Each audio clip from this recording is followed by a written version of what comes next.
David show. He seems a little like a crazy man. Willing to battle royale it till the end. Oh, for sure. I don't know how far he'd go, but yeah, but he'd be in the mix. Yeah, make a solid effort. Yeah, absolutely. Yeah, he goes balls out with everything he does, so it makes sense that he'd fight. Yeah, let us know. Anyone out there, let us know who you think would win in a battle royale, the most famous artist living. Right. Yeah.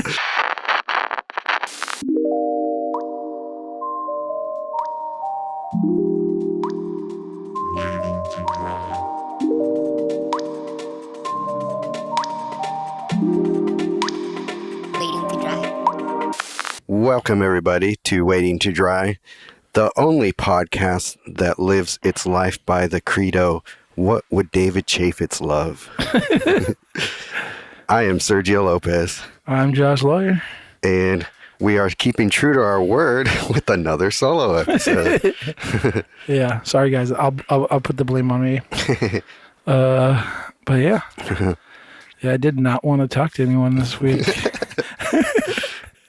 That old burnout situation. Yeah. Yeah, I'm exhausted, and I really didn't want to make the effort to talk to someone brand new. Right. So yeah, back at you, Sergio.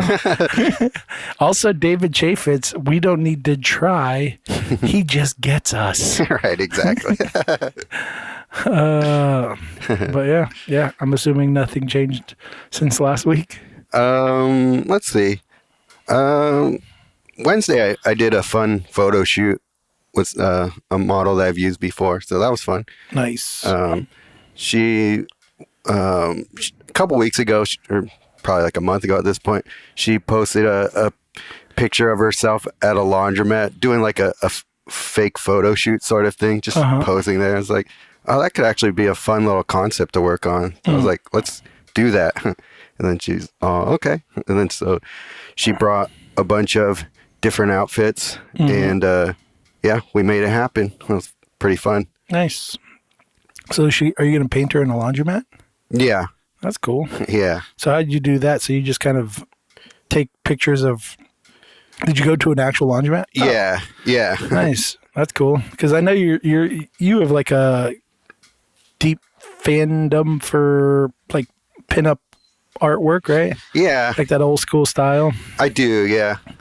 So is that kind of what made you think of it? Like what made you want to pursue this photo shoot or whatever? Yeah, it was just sort of a thing. It was like, it'd be fun to do and just like not think too hard about like, does there need to be a deep sort of meaning behind it before I decide to put it together? Just like get all the stuff together and figure that out as I go along. Right. And so, I also wanted to combine it with these pictures that I took from the Monterey Aquarium when I was there. So I have this idea where it's kind of be sort of like this surreal, dreamy sort of thing that combines both of those together. So, I just shot her in the laundromat, and then I'm going to combine the two different things in Photoshop. For sure. See what comes out of it. But yeah, it was fun. Nice. That's cool. Yeah. I mean, even with those kind of like if you do like pinup type stuff, it like has like this built-in like reminiscent thing, like Americana type like narrative that just is built into it. Yeah. Either whether you like it or not, I think it just ends up being the case, So, but I think that also is like, if you're going to do that, then it tells you something about the artist of like, oh, they're probably into that like aesthetic and into, those things of like the pinup person and the Americana, like those type of things. And even if it's not intentional, it's still kind of present, I think. Yeah. The laundromat itself, it's one of those old school ones. It's probably been there since like the 70s or 80s. Yeah. And she was wearing a bunch of like retro style clothing as well. For sure. So it all just lends itself to that pretty easily. Yeah. Do you try to add anything that's like modern to the situation? Not really that intentionally. It just, if there's something in it that lends itself to that, but there wasn't really anything in the shoot itself that really really stood out as being that modern. I guess sure. other than maybe her shoes she was wearing. Yeah. That's about it.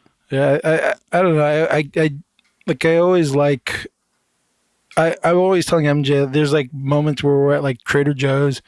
I think I might have talked about this before, but I'll see like a family that's like a hipster, like really like unique styled family. Yeah, and yeah. they have like this old Americana look to them, but they also, because of their tattoos and things, they're also very modern. I'm like, oh, that looks so much like a Norman Rockwell painting, but just like if you painted it, it would be modern just because of the tattoos or something like that. Right. Or if you had someone in the background on their cell phone or something like that, where, you know, where it kind of like still lets you know that you're not, I don't know, even though you're reminiscing, that you're still making, I don't know, I just like that. Like the mixture, not the J word that's banned on this podcast, but you know, it's that like those two things next to each other that are kind of contrast each other. There's no real word in the human language that could explain that. Right. But I think you saw in my face my slow realization of that word. But yeah, I know what you mean. Yeah, I think for me, the J word that will put it in this century is the way I'm gonna paint it. Yeah. Just I guess more modern methods that I've been working on. Yeah, I don't even know if there's there's no real necessary reason to even add modernness to it if you don't want to. For me personally, I always like that like little touch. If you can see something, I don't know. It's even in like movies and things like that, you know, a lot of like movies nowadays, they'll do like it'll feel old, but it's obviously not. I just watched then, I can't remember. Something was just like that, but. Have you watched The Favorite yet? The Favorite? No. Oh, okay. It's that period piece with Emma Stone and oh yeah. I haven't seen it yet. Yeah, it's obviously takes place in like the 17th century, but it just the way the dialogue and like certain things about it make it feel very modern, like it was a movie made of this time, even though it's taking place in an area that has no modern sensibility to it. Yeah, that's cool. I mean, we just talked about Deadwood. I'm rewatching Deadwood. And and the I don't know if it was the showrunners or the directors or whatever, but they said that they made the vulgar language. They like spiked it. They made it modern just so you can kind of understand. You can kind of feel how it would feel if talking in there, like, you know, gosh darn it, and like those things back then would like be offensive or whatever. So they had to like bump it up so they didn't seem like, I don't know, lame or some shit to us. It's just hard to get the impact that you would want unless you would modernize it for today. You just dropped hella shit in my couch right now. Moving the background. I should have said nothing and just been like, what I get today. But yeah, they're actually not even at all planning on making this connection here, but I was at Tony Giraldi Brown's house yesterday. Never heard of him. I think you know him by his proper name, Tony Brown. Oh, yeah. He let me borrow this book that he was showing me called Pim and Francie by Al Columbia. I don't know if you ever heard this guy's work at all before. Oh, it looks super familiar. I'd have to see it, but that looks familiar. But yeah, his work is very retro, reminiscent of like 20s, 30s illustration, like old school comic strips. But he was active, I guess, in the last few decades. But looking at his work, it's so like the sensibility and everything behind it feels very much like a modern sort of subversive take on that old school type of cartooning from back in the day. And like, it's awesome. I love his work. I wasn't that familiar with it before, but just the way it's put together like that totally reminds me of what we're talking about right now. For sure. I mean, you see it a lot in art and movies and things like that, where they make an old, like, where they take something old and they try to add something modern to it, or you capture something modern, but you're trying to, like, have a touch of old in it. Yeah. But yeah, I mean, it just is one of those things. It's like smelling like cooked, like chicken, or like cookies, baking, or whatever. Yeah. Work that one out. I said chicken or something in there. Yeah, but like or cookies baking in the oven. It's like the like smell of it is kind of like what I feel like what you're trying to accomplish when you try to do these things that accent these, like, things that make you reminisce about an older time or something. It's like it's the smell of cookies, pretty much, in a weird way. Yeah. You're not trying to beat them over the head, but you're trying to kind of have the scent in the air or something like that. Right. Yeah. For you, when you do that, is it for you like you're trying to convey a specific emotion in that way? Not necessarily. I don't think so. I don't know. If whenever I try to do it, either I think a lot of the times it's just to kind of hint that this is talking about an old, like if I'm talking about my, like, if I'm trying to, like, access or, like, have something about my childhood or something, I want to do that as, like, to hopefully pull out the feeling that feels like it was from a time not present, if that makes sense. Yeah. It's just to say, like, this isn't now I'm talking about. Okay. Like, I'm trying to push you towards a past experience of mine, or something in the past I'm trying to talk about. I see. Yeah. But yeah, I don't know. But maybe I don't know. I think it pulls out emotion anyway. I don't even know if emotion's the right word. It's kind of what I was saying about, like, the cookies in the oven. It just is. It's nostalgia. I don't know if nostalgia is an emotion. I guess it is. I don't know. I think it's something that triggers an emotion of, like, I don't know what that'd be, like wistfulness, kind of. I don't know. Yeah. I don't know what the exact word for that would be. Yeah. Yeah. It was. I came across an article after we had that conversation. Well, I had that conversation with Gage about, because he was talking. I was there in spirit. Yeah. About, like, what he was talking about, words that, like, English language doesn't have great words for, and right.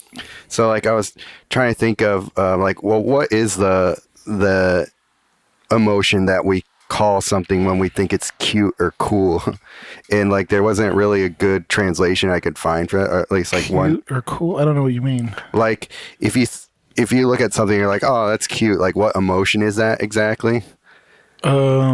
Good question. Yeah. So I was trying to figure that out, and I was just Googling around, and I came across this article that had a bunch of different words, not all English words, but just all these different words for emotions. They're like, oh, if you've ever felt this emotion, here's the word that actually corresponds to that. And so, yeah, I found that interesting, because it's like, oh, a lot of these are actually, like, good painting titles. So did you find the word?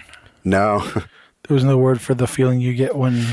I guess the closest thing to that, I don't even know if it's a directly that emotion, but, like, in Japan, they call it, like, kawaii, like something that it's, like, really cute. Well, when MJ sees something very cute, she feels the I don't know, hysteria is an emotion. Yeah. Yeah, she goes nuts. So I don't know, all the emotions all at once, like a nuclear bomb. Exactly. But yeah, that's you went deep into that. You actually did some research on trying to find the emotion attached to cute. Yeah.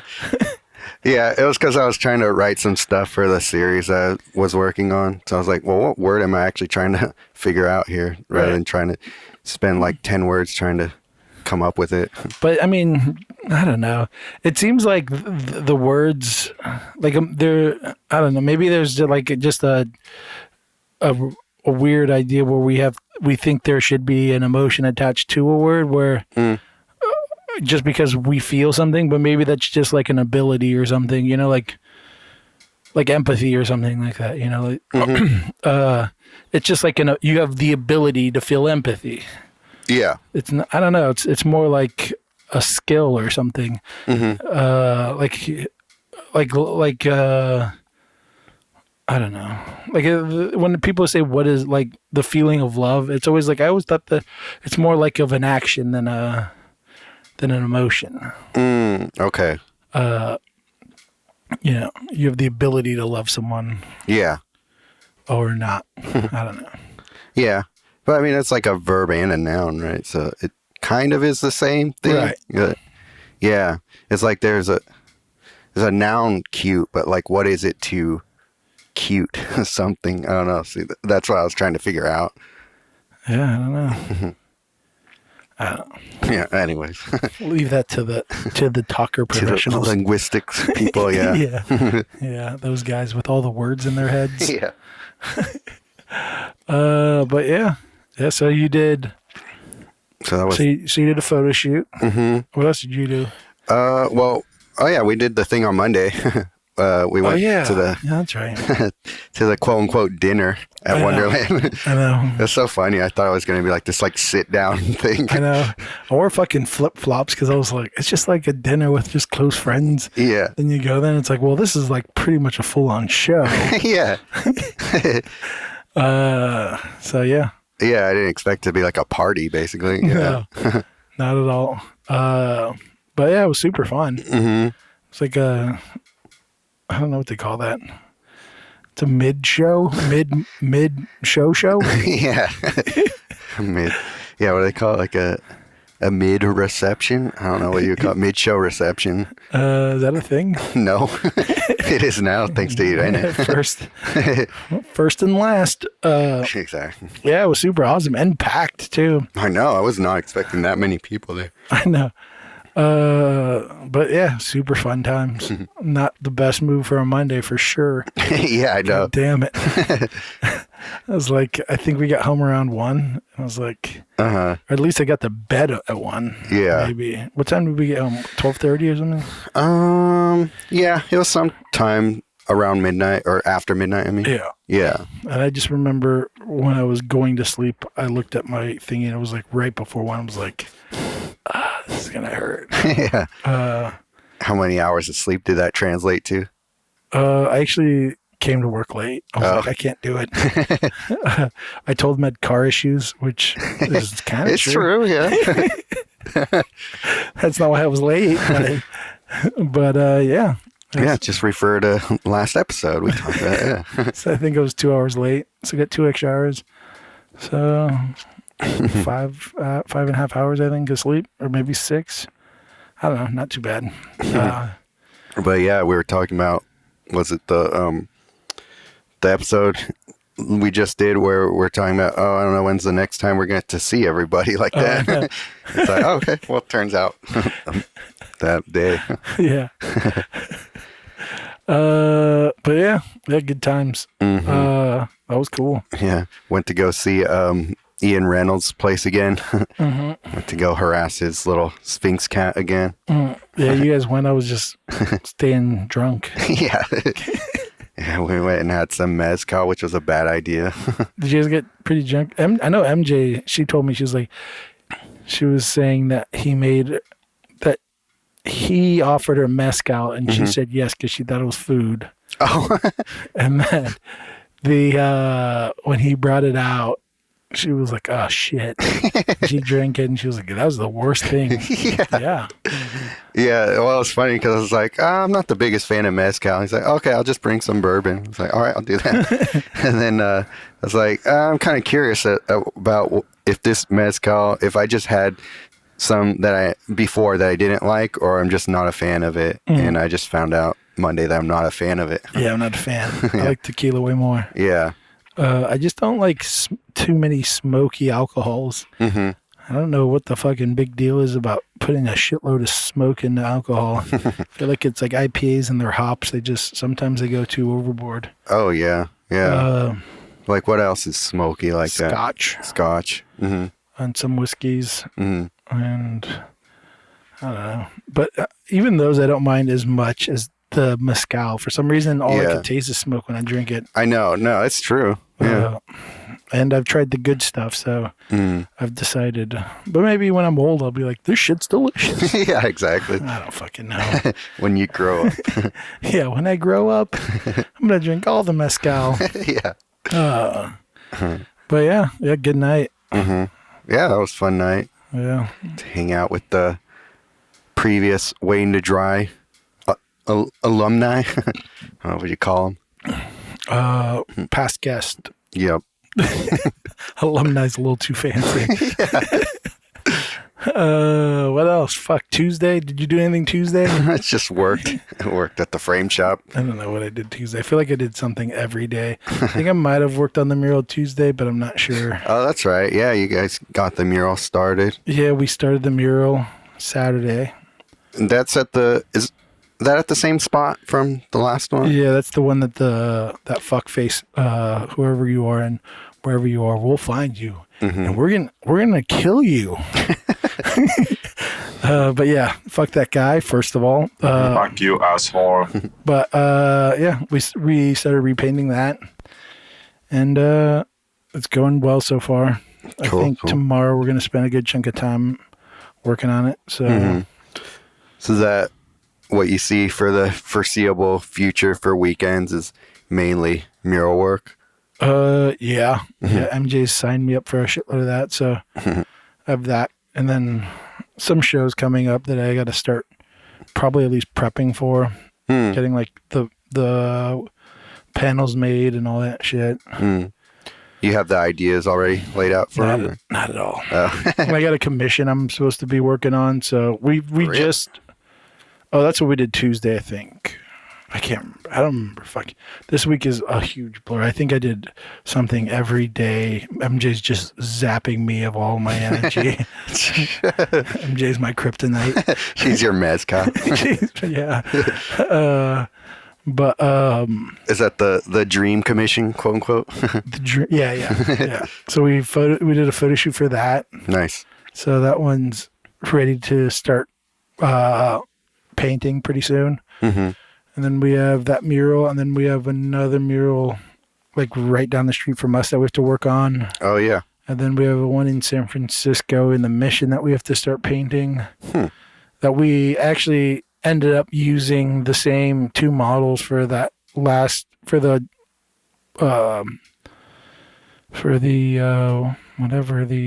commission. We ended up using them for the mural in San Francisco, so that actually worked out pretty awesome. Cool. And what the fuck else? I don't remember what else I did this week. Met with people to talk about mural stuff, which is not. All right, here's the thing: is when you start learning, like muraling is new to me. Yeah. So I feel like there's like all these like little things that I didn't plan for, that I didn't think about, that now that I'm in it, annoy the shit out of me. Yeah. And I don't know if they're like the standard procedures or if it's just because I'm working, or is it just because I'm brand new, or like these things are associated with them, because anyone that knows their shit's just like, yeah, leave me the fuck alone. We already got all this shit figured out. Yeah. So we like meet with people. One of the biggest, most annoying things is it seems like, at least in Santa Rosa, it's like pulling teeth for people to try to pay you for a mural. And that's like the thing where they all like, we're all trying to pay the artist. That's like the thing they all say. And then when you start talking money, they're like, oh, well, if we could do some like trade or the like my favorite / wink being sarcastic as fuck thing people say is exposure. Oh. This is great exposure. When I hear those words, it fucking burns my ears. I'm like, I don't give a fuck about your stupid exposure. Yeah. Hopefully they're not listening, by the way. But yeah, that's like my least favorite thing possible. I love when we could just talk about the budget very clearly and just be like, this is what it is, blah, blah, blah, blah, blah. But when people start saying like, ooh, budget, ooh, exposure, and I'm like, oh, okay. Yeah. So yeah. No. What is that? It's like people, I don't know, trying to pull the wool over the eyes of unsuspecting artists in that way. Yeah, I don't know. Because that seems like when it comes to when people say like you'll get exposure, it's like a lack of respect for just artists in general in that way. Right.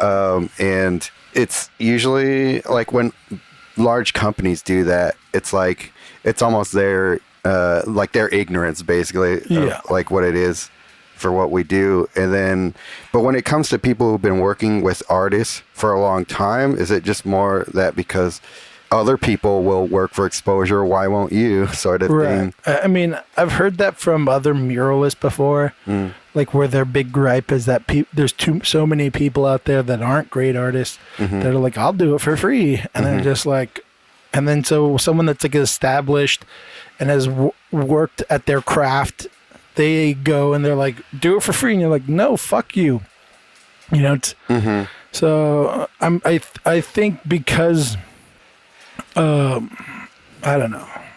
I just think there just is so many more eager people willing to do it. And I don't know. Yeah, I don't know. It's probably the same shit as like people that want album covers or things like that. You know, like when people want artwork that, just in general, like when that's not their thing. But I feel like a good amount of the time, the people that we are talking to, they should know better, in my opinion, you know, but it's a lot of big talk. And maybe that's just because what the fuck is going on behind us? This episode's sponsored by Chevy. God damn it. That's an interesting question. Do you think there is anything that's worth doing just for exposure? Yeah, probably. If they gave me a humongous wall and they paid for all the supplies and it was somewhere like, I don't know, fucking Times Square or something like that. Yeah. You know, I mean, we're going to do the one in San Francisco for free, but I actually think that one is decent exposure because it's like people go to those mission like alleyways. There's actual like hipster tours. Yeah. You know, where people like a tourist attraction, oddly. So I think there is some sort of like positive thing that might lead to more actual murals, especially in the city. Yeah. From that. So that to me, I'm more eager to do than like if someone's like, this is my business, I want you to do a mural. And then they're like, but we got no money. And you're like, well, this is your fucking business. Yeah. You're not giving me a wall and saying like, do whatever you want, make it look cool. You know, that's not what's happening. Right. Yeah. I don't have. They're like, do what we want for us. Yeah. And exposure. And you're like, well, that doesn't really apply. Yeah. Because I don't want to do this. But yeah, I don't know. I still haven't figured out how to maneuver in those kind of scenarios. But I think when you usually start off doing something artistic, I think you start, at least for me, I kind of start off a little bit more hesitant to be, I don't know what the word is, blunt or a pretentious, I don't know. Pretentious blunt. Yeah, pretentious blunt. Yeah, perfect. But I think when the opportunities are so overwhelming, you get to kind of pull back and say like, I don't want to do this, I want to do that. You know, like you get to nitpick and decide and kind of have more control over the options, where right now we're just trying to figure out really like how to do big murals, how to do them fast, how to do them well. We're trying to learn these things. So it's like we're kind of a little probably we have less cards to play. We're more eager to kind of do that. But at the same time, me and MJ, when I say me and MJ, we know that we aren't shitty artists. Yeah. Because you've built up your cachet through other means. Yeah. It should translate fairly quickly to mural work. Yeah. So, yeah.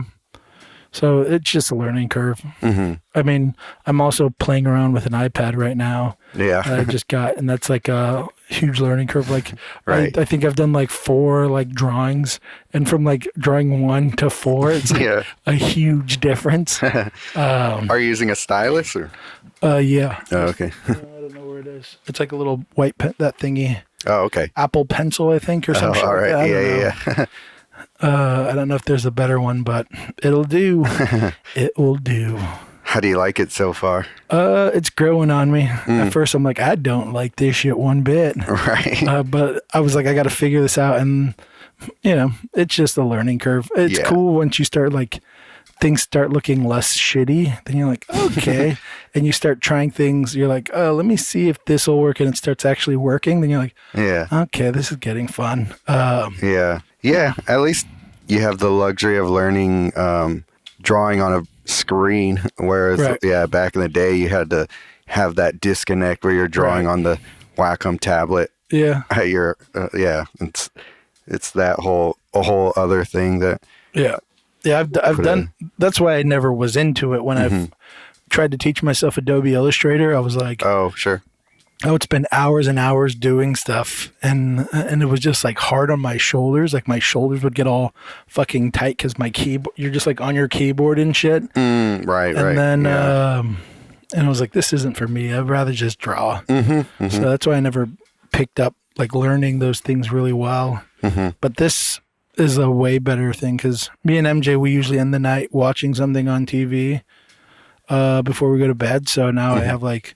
Cool, I can watch TV and like spend like an hour or 30 minutes like teaching myself some more shit about this not Illustrator but the After Effect or whatever it is. Not After Effect. Procreate. That's the one. Yeah.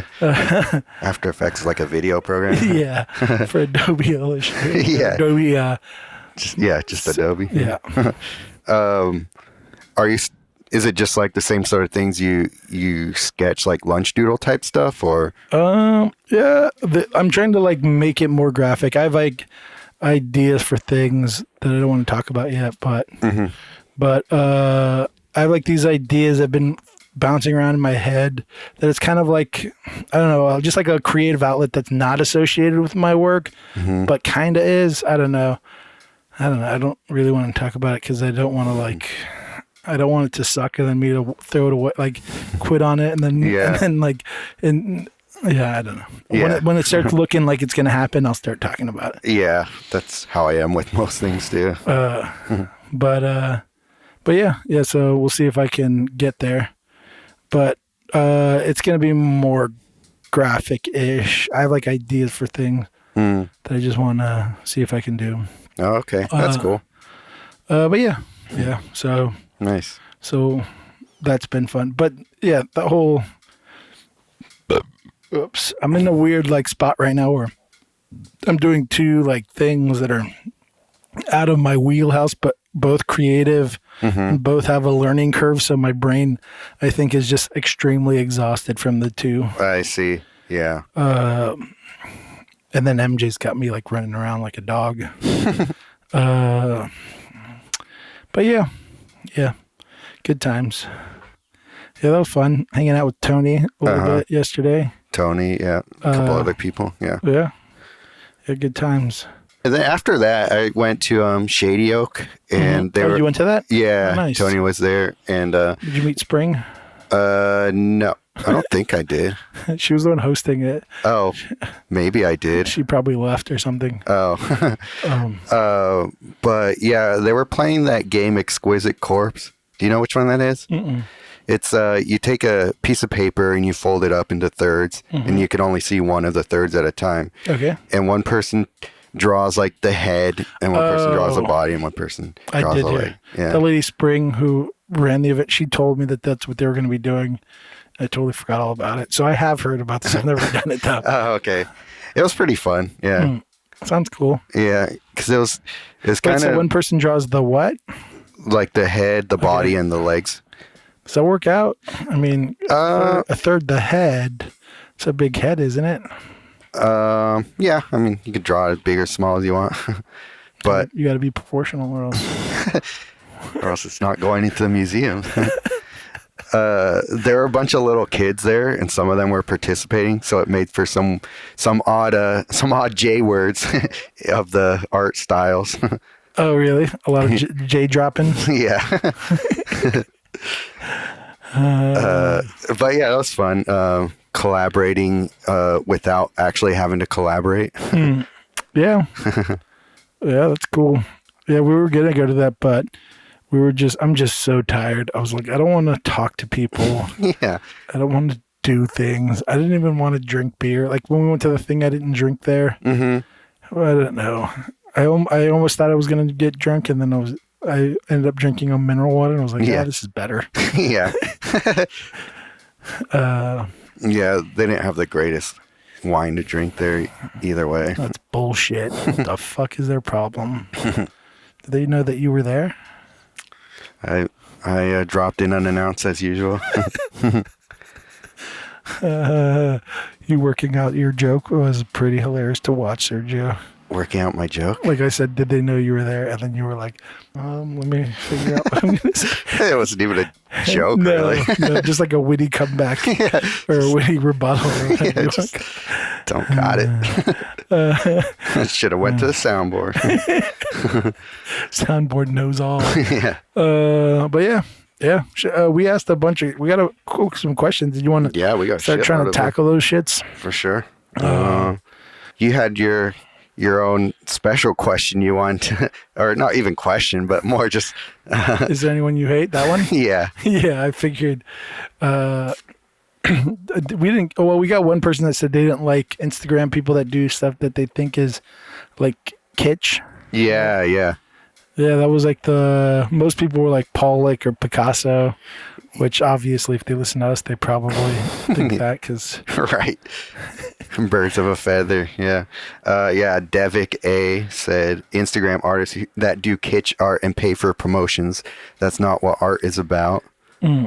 Pay for promotions? Oh, like pay to promote their post? Yeah. Yeah, I mean, I'm not against that necessarily. Like if someone wants to use that as a marketing tool, I don't give a shit, really. Yeah. It's like, I'm pretty sure we talked about it a bunch before, but just the marketing and the art are such a separate thing for me. Yeah. Just hopefully your art is good enough to where if the marketing pays off that, people, when the eyeballs are on you have good shit to show them. Mm-hmm. Right. Yeah. And I mean, if you want to pay for that, then do you? Yeah. But it's not really. Yeah. I mean, the kitsch is more like of an interesting thing. I feel like San Francisco, Bay Area, they have like this huge, I don't know what they call it, kind of like this like hipster style. I think it came out of like the 90s graffiti, I think was really the big influence of that with like Orphan and fucking those guys, where they had like this ugly funk style that was like on purpose not to look good, which I'm actually a fan of those guys as graffiti artists. Oh, okay. But maybe it was before that. I don't know. Maybe San Francisco had that kind of style before that, but that's where I like know it from, and it has like these similarities. And a lot of the artists that are big that do it seem to be a part of that graffiti class. But I don't know. Not the biggest fan as an art form. They just sort of. What do you call it? Like devolved or something? Yeah, I just think there's a lot of things that look great as graffiti that don't look good as art pieces. I see. And there's been a ton of times where the translation just never made it, or it took a long time for that person to figure it out. Right. But yeah, I don't know. I mean, have you seen that show Beyond the Street that's going on right now? I think I might have seen a trailer for it, but no. It happened in LA and then they reopened in New York. It's actually kind of an interesting topic. Or like thought, I don't know how you feel about it. Like the show is crazy and they have amazing art in there and it's huge and they're doing like this crazy show. The thing that's interesting to me, I think, is, well, not interesting, but maybe the thing I want to bitch about the most is, maybe not even bitch, but I'm curious about maybe what you think, is when you have these big art shows, it seems like it becomes more valid based on the celebrity that shows up. You know what I mean? Yeah. And sometimes, I don't know, for me, it kind of annoys me because it's not even like they're saying the art is good. They're just saying, look, you got 5 celebrities that show up. That means the art is good. And it's like a weird thing because it's like, it would be cool if celebrities showed up to art shows all the time. Like if they showed up to my art show, I wouldn't be like over it. Like I'd be like, holy shit. Right. But then I don't know, maybe it's like how they publicize it as like, look, this validates us as a good art form because we got fucking Spike Lee to show up or whatever, you know? So I don't know. It's a weird thing with that whole celebrity thing, which I'm not even against. I just don't. It just annoys me a bit when it seems like you need to seek validation through some like guy who's a fucking good actor. You're like, fuck that guy. I mean, he's a good actor. Cool. Yeah. That's great. But I don't know. I just wish like art could stand on its own. Yeah. I guess. Oh, absolutely. Thing, you know? Right. But I don't know. Yeah. I feel the same way about it, where it's even also, it goes the other way where the celebrities will go to art shows just to kind of make themselves look more cultured in other eyes. So I guess it's two sides of the same shitty coin. Right. But yeah, it's like, I'm not going to turn any celebrities away that want to go. Yeah. And I wouldn't necessarily be like, well, I'm not going to take pictures or something with them or anything like that either. But yeah, it's definitely a thing where I would hope that this isn't what my whole career is riding on, like getting famous people to validate my work for me. Yeah, I don't know. But at the same time, you know, if Johnny Depp wants to be my best friend, I'm not against it. You and Doug Stanhope. Yeah. If Doug also wants to be my best friend. Yeah, exactly. But yeah, I don't know. I think we segued pretty good on that one. Yeah. I don't know how we got to that. But yeah, that whole kitsch thing, I mean, I get it. Yeah, well, kitsch kind of means a bunch of different things for different people, right? Yeah, I suppose. Isn't it kind of just like ugly cute? That's what I always think of it as. Yeah, and it's a bunch of, I've heard it in like, I guess more academic circles where like Odd Nerdrum's work is considered kitsch, but he like branded it that way for some reason. And I don't totally understand exactly what he's trying to mean with it. But yeah, I've heard that before. And I don't know if it's a statement on trying to like make kitsch a higher art form or not. That's what he's going for. I don't know. Yeah, there's the Jackson Pollock. That was an answer to that. I'll try to go through the other ones. Picasso, respect what he did for the art world, but his post-Rose period work is ugly. I guess. Yeah. I don't know what to say. Okay, somebody said, you ugly fucking Picasso motherfucker. Picasso, more like pick asshole. Zing. Somebody said Botero. Do you know who that is? Botero, that sounds familiar. I'm pretty sure he's the guy who painted the really round ladies in like the 40s and 50s. That's how you spell it? Yeah. Botero. They're all circular. Oh. Yeah. Yeah. He did it in when, the 50s? Maybe not even that long ago, but Yeah. I don't know. Is he still alive? I don't know.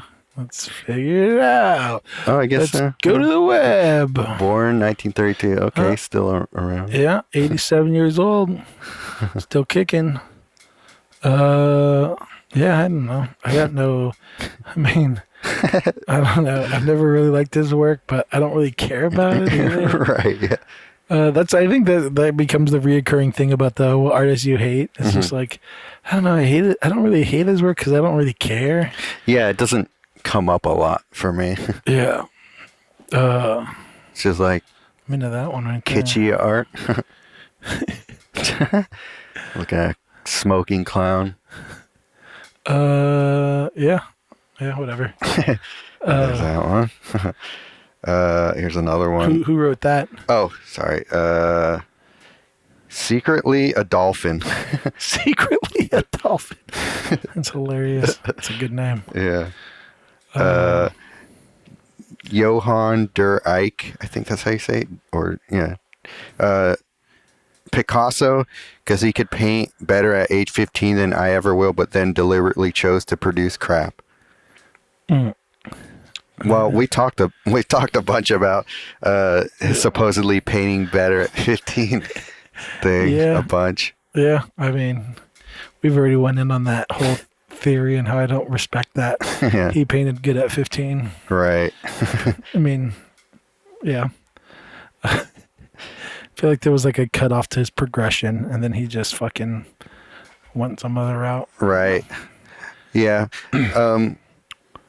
Are you at all, I guess, either surprised or disappointed in the answers that our guests give when it comes to the artists that you're not that into? No, I mean, two of them I talk shit about all the time, so I can't hate them for that. Yeah. I don't know. But I'm just wondering, like, if you hear somebody, like, they're like, oh, I really like him, does that change your opinion of If they like Picasso? Picasso or Pollock or any of them? Oh, no. Oh, okay. I don't care about that. I was just curious. That doesn't change my opinion about the artist. Like, if it's a person we're interviewing, Yeah. oh, no, not at all. I'm just, when that happens, usually it makes me eager because I'm like, explain it to me. 'Cause Yeah. I really, like, I feel like these things should be somewhat explainable. Like, Yeah. if you want to convince me that it's good, I feel like there should be some way to convince me of that, you know? And if you can't, then I just don't care. Then that's like whenever someone's like that I respect as an artist is like, I like this person's work, then I'm like, explain it to me, because maybe there's something I haven't heard or thought about that will change my mind on them, you know? And then Right. and then maybe I'll still not be a fan, but maybe I'll appreciate them or respect them a little bit more. Like, Yeah. I know Tony, when he explained Frida and why he loved her, like, even though I'm not a big fan of Frida, it like moved the notch a little bit, you know? Right. She's like, okay, I could kind of see what you're saying there, and it helps me appreciate her work a little bit more than I did before. Yeah. That's what was going to be my next question for you. Is it move the needle for you one way or the Yeah. other for that artist? Yeah, but that's what I'm looking for, you know? I'm wanting you to move my needle. Yeah. Hello. Move that needle. Sorry, bad joke. But yeah, that's what I want is if you can convince me even a little bit, I go like, oh, I never thought about that one thing that kind of changes my opinion. That makes it, that to me is awesome. Like, that's what I'm looking for. Yeah. But I'm just being selfish in that way. I guess. Yeah. Well, no, I mean, that's the whole point, right? Is to get Yeah. people to try. Yeah, we're on a podcast trying to have a fucking conversation. And the reason you have conversations is so that you can learn from the person sitting next to you. Exactly, yeah. Uh, I have too many buttons on here. I need to pare this down to find things I want to press, but oh well, whatever. Next one is BS artists that put in. Oh, this is Tris Pierce. I think how you say it. That's who they said they hate? No, this is the person who said that. Okay. BS artists that put in 15 minutes or less, chicken scratch, blotch, BS mess, and call it art. Get the fuck out of here. Yeah, I mean, if I don't mind if you're trying to do like chicken scratch art and whatever, but if you think that you deserve anyone's attention because you did so, that's where it becomes like the fuck off. Like Right. no one owes you anything. Like you have to work for people's eyeballs and attention, especially nowadays. So yeah, I mean, I could agree with that. I can't think of anyone on the top of my head. The only thing that comes to mind from that is like those people that do like that drip shit, like that like sure. swirly marble looking stuff. Poor art. Yeah. Yeah, poor art. Yeah. Fuck off. Like I give zero shits about that. Exactly. Yeah. It's not art. You're just doing. It's like people putting up wallpaper and thing. It's like the equivalent of that. It's like just because you can do like if I put wallpaper on a fucking wood panel, does that make that a painting that deserves to be looked at? You fucking crazy person. Right. Yeah. You learned one technique for doing one random thing. Yeah. I don't know. It's like those faux marble things people will paint, like Yeah. it's like that's what you learned. No one's trying to show you their faux marble table and saying like, look, it's a fucking piece of art. Everyone stop and look. Right. Exactly. But yeah. Yeah. So agreed. Fuck those people. Right. Yeah. Next time, name a name. I think that's all the hater Hell yeah. responses we got. Respect. So I just wrote, is there anything that annoys you? Or is there anything you wanted to add to the conversation based on like, like I thought like it would be interesting. Because when I listen to podcasts, there's always a moment where I want to like put my 2 cents in. Oh, sure. And can't. So I asked if there's anything anyone wanted to do. There wasn't too many responses. Okay. One person wrote dots. So it's Honeyman. Oh, sure. I know who you're talking about. I don't know yeah. how to say that. I'm seeing dots. They just wrote dots. And how dare you? And then someone wrote for sure. And I think that's just them saying they hate when we say for sure. Maybe. Or maybe, I don't even know if you say it. I know I say for sure all the time. I think I've started to say it more from because doing it. Yeah. Hell yeah. But, if that's what you're trying to say, I'll try to stop. So, I don't know. For sure. If there's a replacement for sure. I say right on a lot. Indubitably. Yeah. Right on. Yeah. Yeah. Swell. Yeah. And then that was Jacob Green Art that wrote that. Mm-hmm. Wait, did I write that? Yeah. And then Erica Lee Sears. Oh, okay. I don't know what my vision blurred. But she said, not necessarily argument, but when are you going to have me on the podcast? Whenever you're in California in the Bay Area, we'd love to have you on. Yeah, that's like for everybody, really. Yeah. Yeah, that's a talented artist. Yeah. Or just everyone, period. Well, if you have the password. Yeah. But yeah. That was all I had. Okay, let me see the ones that I got. Let me do you know what I was thinking too? I was like, what I should do is write a list of like FAQs and we could just knock them out today so that no one ever asks us again. But then I didn't. So. But then, yeah, somebody will inevitably ask. Yeah. Anton Pavlenko sent me a buttload of good questions here. So. Buttload. Mm-hmm. Let's see. What non-visual artists' works have inspired or influenced your work most? Huh. Wait, what's the question? Go back. What non-visual artists or works have inspired or influenced your work most? Oh, good question. It would have to be music. And I would say probably visually inspirational would be, like, I guess, albums that have like a interesting sort of, I don't know, like musical narrative to them. Like old school, Mobb Deep has like a really good like feeling of like gritty New York sort of thing to it. So it's almost like I could visualize a color that goes with those kinds of albums for me. Yeah, I don't know. I don't know who I would say. I feel like mine would be movies, if anything, but I don't really have. Yeah. Well, I guess that falls into visual as well. Yeah, I don't know. Wait, he said not visual? Yeah, what non-visual artist works. Oh shit. God damn it, I thought he meant just painters. So then it has to be music then, right? Right. I couldn't even think of anything else. Is martial arts a visual art? Even though that wouldn't even apply, I'm just curious now what falls under That's a good question. The category of visual arts. I don't know. Well, I guess in some ways it does, but not necessarily, huh? I guess that'd be like a movement art. So what music influenced me the most?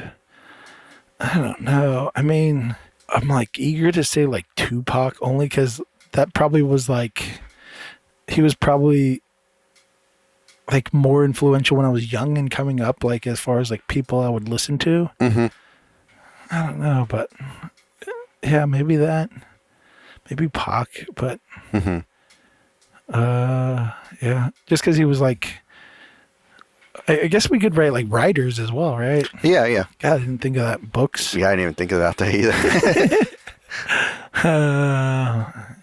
Yeah, Jesus. Yeah, the Bible. Probably is true in a weird way. Yeah. Probably actually. Yeah, for me, writers. I mean, yeah, I did like. I didn't appreciate it as much back then, but like Steinbeck's ability to create a scene. Yeah, I love me some Steinbeck. But like when I was young and like To Kill a Mockingbird, I remember was like a huge book for me, and I was like obsessed with it when I was younger. There was maybe that.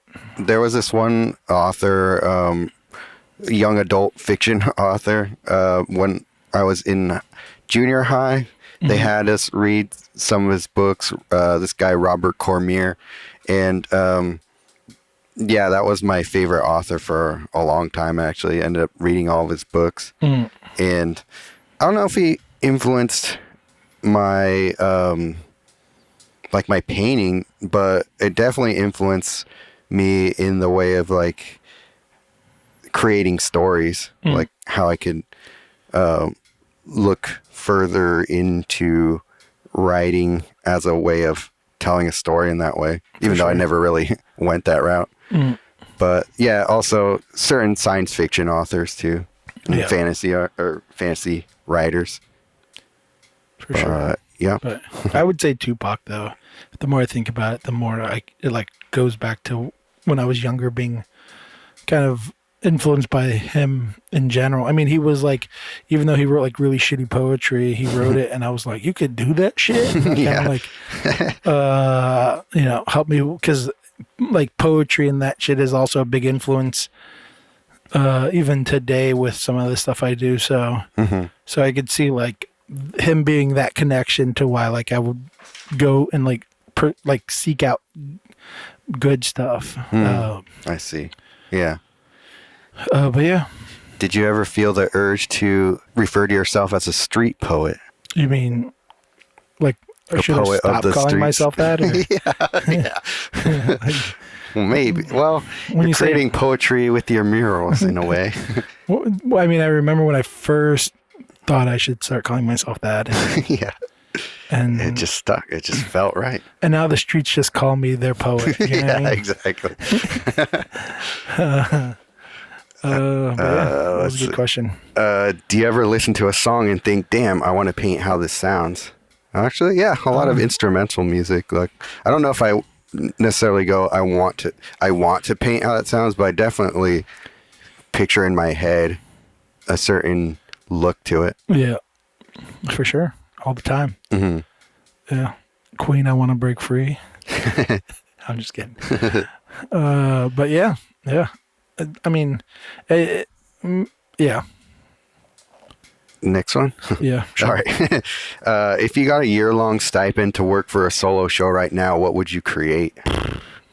I'm not gonna say, but I have an idea I've wanted to try to knock out. If I had like a year to take off all the time and just pursue it hard, it would probably be this idea I have that I don't want to talk about. Yeah, for me, I would try and further develop the whole Fetish of Form series, make it bigger, do a lot more pieces from it. Just, just working on that a lot further along without having to worry about, I got to paint something that will sell too. For sure. In the meantime. So, yeah, that would be my response to that. Yeah. Sorry, I don't have an answer for you guys. What does being genuine as an artist mean to you? I mean, Genuine. He's an R&B singer from the 90s. Hit after hit. I don't know. Yeah. He used to be part of like the group with Missy Elliott and Timbaland. And I don't know. Google the rest if you want to know more about him. Yeah. All right, next question. Part of Virginia's finest. I'm just kidding.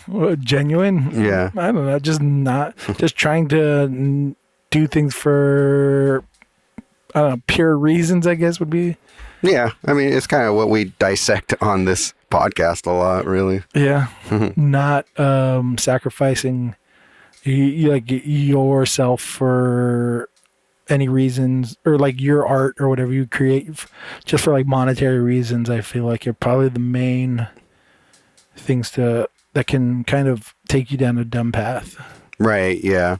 Purposely going against your own sense of moral or sort of thing for what you think will be a payoff. Yeah. I think also if you feel like you want to create something but you feel pigeonholed and you don't let yourself go there, I feel like that's a way of not being genuine. Oh, for sure. As an artist, and kind of feeling like you have to do it because of other people's expectations or some shit like that. But so I don't know. Those are probably the main two. Yeah. I could think of now, at least. Yep. So yeah, Timbaland's Friend. That's my answer to that. I wish I knew a fucking genuine song on top of my head. I would sing it so hard. Pony? Is that his? Yeah. Damn it! I thought it was his, but I was like, I don't know if that's him or R. Kelly. All right. Well, can't sing it now. Do you focus on expressing your subject or yourself more in a painting? Well, I can answer it too if you want me to. But. I'm mostly subject, but there's definitely things I try to interject about, like my experiences that I want to kind of like have the subject project as like the narrative, but not always. Yeah, for me, they kind of, I guess, go hand in hand. I mean, definitely the subject is what attracts me to wanting to paint or work on that on that painting more. But as much as I could interject myself into that as I go along. So I don't know. It's kind of for me hand in hand. For sure. It's hard for me to separate the two. If it's like, even if I'm just doing like a little study, I feel like just by doing it how I'm more inclined to do it, myself will just be in that. For sure. Are we back on? Yeah, we are. Welcome back, ladies and gentlemen. This is the Waiting to Dry podcast. We've got Sergio and Josh back on the air. We've got whiskey in our bellies and now chugging down some beers. So back to the question, Sergio.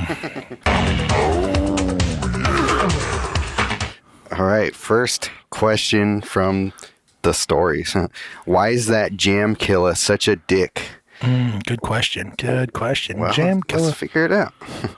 Take a look at your profile here. Well, first, I would like to say, Jam Killer, if you're out there listening, you're more than a dick.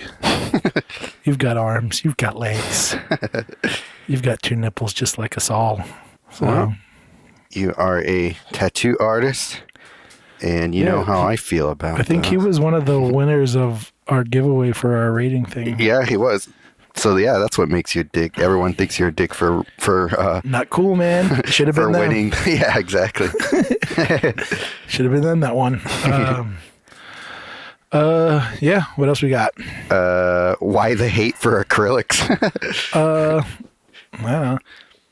Because they dry too goddamn fast, and I don't like how they apply, and Yeah.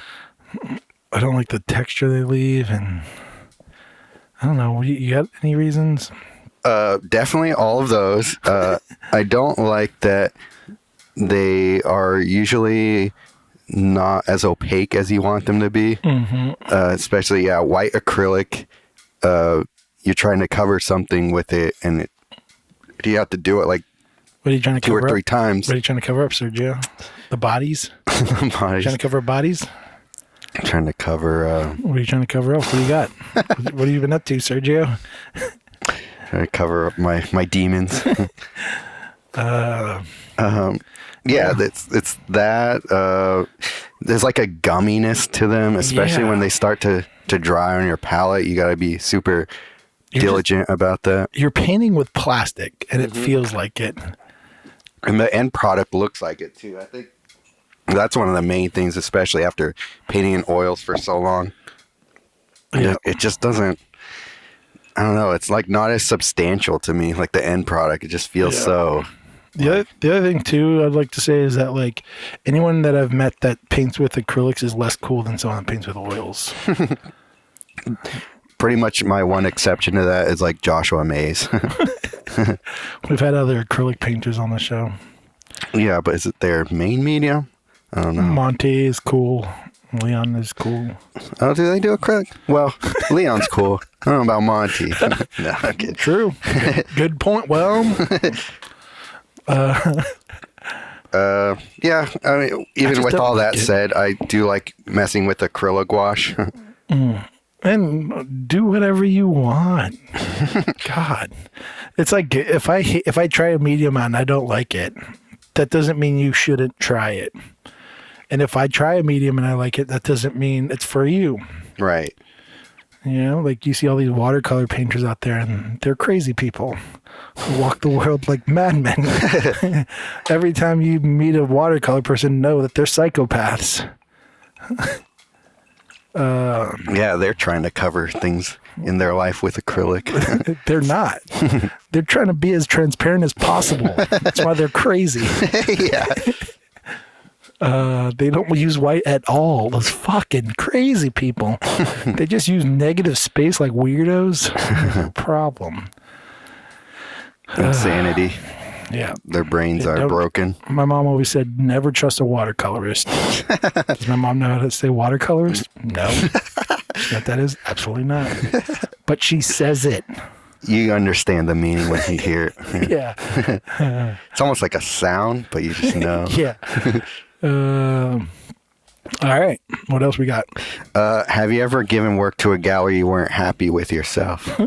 Absolutely. Well, you obviously didn't listen to our solo episode 2 solo episodes ago. It's called being on deadlines, of course. Yeah. But Yeah. Wait, so the question is, have you ever given art to a gallery that you regret? Is that what it was? I don't know if it's regret, but more just like they just said you weren't happy with yourself. I guess. Oh, with yourself. Oh. Yeah. Oh. Well, there was this one time I was having like this show. It was like when I first started showing, and it was at like this like gallery / bar thing. So not really a gallery, more like a bar. Okay.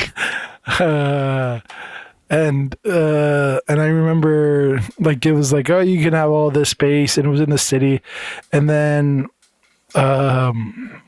the day of the show, me and my buddies were all pre-gaming it and just getting shit-faced drunk, and he's Paul Alto. And then we're like, all right, we should go to this show. And we went to the show, and they already closed. And I was like, what the fuck? It's a bar. How are you not open still? Yeah. So that time I felt a little shitty because I was like, damn, they threw this thing and I didn't even show up, and it was only my stuff. Oh, man. That's pretty funny. So yeah, that was probably the time I put up art and felt shitty about it. But I don't know if that's what they mean. It's worded weird. It's more like, I think they mean like the work itself. Like, have you given work to a gallery and you're like, no. I mean, it's not. None but hits over here. None but hits. Yeah. Let's see. Have I ever made a bad painting? Is that what you're asking? Obviously not. Yeah, exactly. Perfect. I'm steadily getting better, but they've always been great. Is what I've been told. No, just kidding. Oh, that was a painting by Matthew. I never thought at the time I was giving someone a shitty painting. How about that? Okay. That's pretty good. But then when I look back on it, Yeah. I go, oof. Yeah. Oh, that's definitely That's happened to me a a shitty lot. I mean, I've never been like, I'm going to give this gallery a shitty painting because, yeah. But, yeah, it's more like, I could do better, but this is the time allotted and I can't do any better for now. If I get the painting back, then I'll make it better, but sometimes I'm not even... By that point, I'm usually... On to the next shit. Yeah. Yeah. That's actually something I was doing earlier this week, was messing around on some old Painted Roses pieces that... Super it was fun, huh? What's that? Oh, yeah. Did you find it fun? Oh, yeah, definitely. Because I've never done that till recently, and I was like, God, this shit is amazing. I don't know. I enjoyed it a lot. No, it is really fun. It's very freeing, I have to say. Yeah. Because those paintings, I'd say those paintings, those two that I got back were ones I wasn't that happy with. Right. And then they you were get just like rush jobs. You get to like push it to the edge without giving a fuck if you fuck it up. Exactly. And I feel like that is where you can like do cool shit as an artist.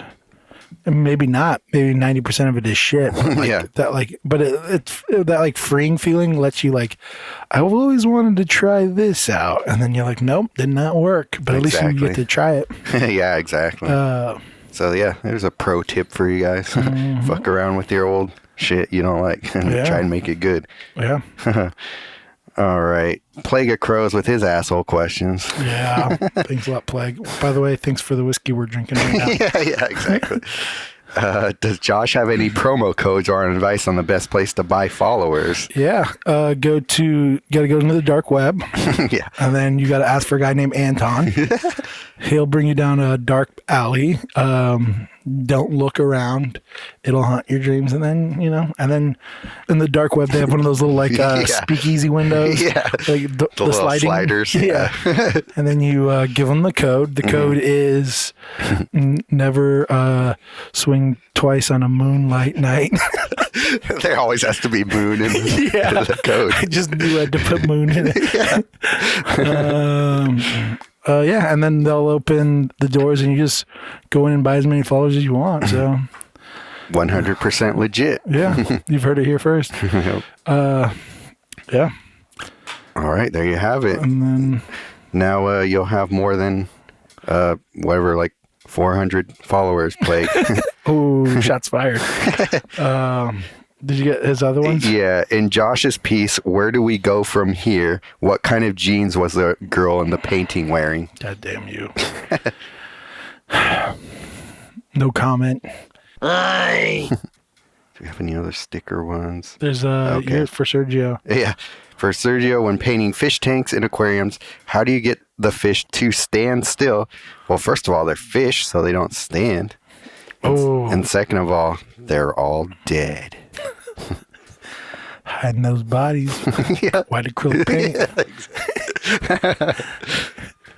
That's a good move. You just put them in resin. Yeah. It's formaldehyde. I'm not painting water. Genius. Do you ever draw or paint naked? No, sir. I'm offended that you asked. And I'm not sure if I ever have. I've had drunk nights, so maybe. Yeah. If it's that hot, I'll just go home and sleep with the fan on me. I won't paint. Who would win in a cat fight, Jeff Koons or Damien Hirst? Well, let's figure this out. Let's pull these fuckers up. Yeah.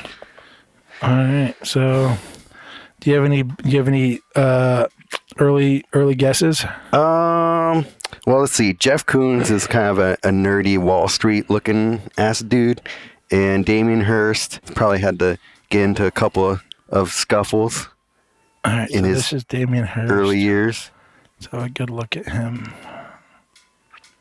That's the best picture we can find. All right, that picture looks douche. All right.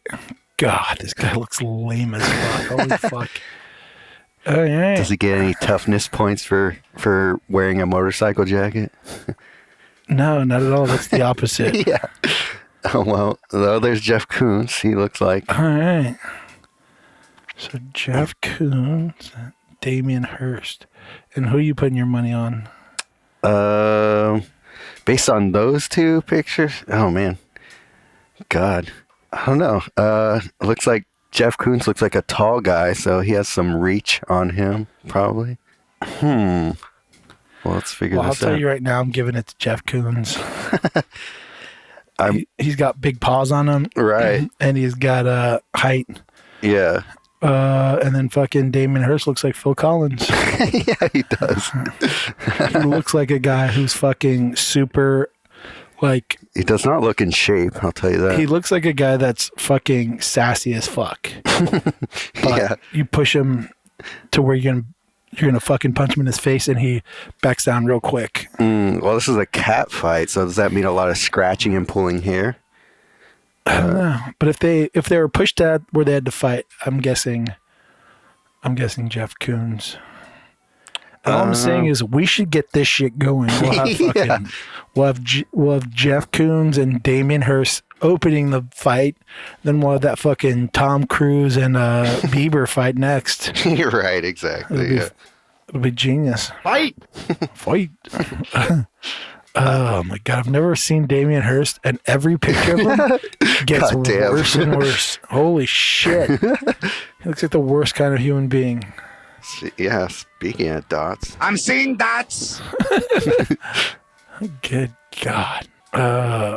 Jeff Koons just looks like a fucking Disney character. Right. Holy shit. He looks like Mr. Rogers or something. He looks like, like the dean of admissions at a famous college. Yeah. I would be surprised if Jeff Koons ever even got in a fight. Yeah. And I would be surprised if Damien Hirst didn't get his ass beat a couple times in Right. his life. But Not recently enough, which is why he's dressing the way he does. good God, that guy seems like he's an asshole. I guarantee if you talk to his fucking assistant or some shit, they're probably like, he's the worst human being alive. Yeah. Jeff Koons just looks like a guy that gets along with rich people, Right. Oh, absolutely. which, is a great thing to have as in Which is probably why he's successful as he is. for sure. I'd probably give it to Jeff Koons, but I'd say I'd probably want him to win more. And then we'll have Botero come in and join in the Royal Rumble. Yeah. Sounds like a plan. God, what's the whole conversation? I wonder who would win out of like all the famous artists in the world. Who wins in a like what are they called? The Like a battle royale. Battle Royale. Yeah. Who wins in that? I don't know. I think Chuck Close gets killed very quick. Yeah. I'll tell you the first two people is Chuck Close and T-Bone. Oh, yeah. He's like 90 something. Yeah.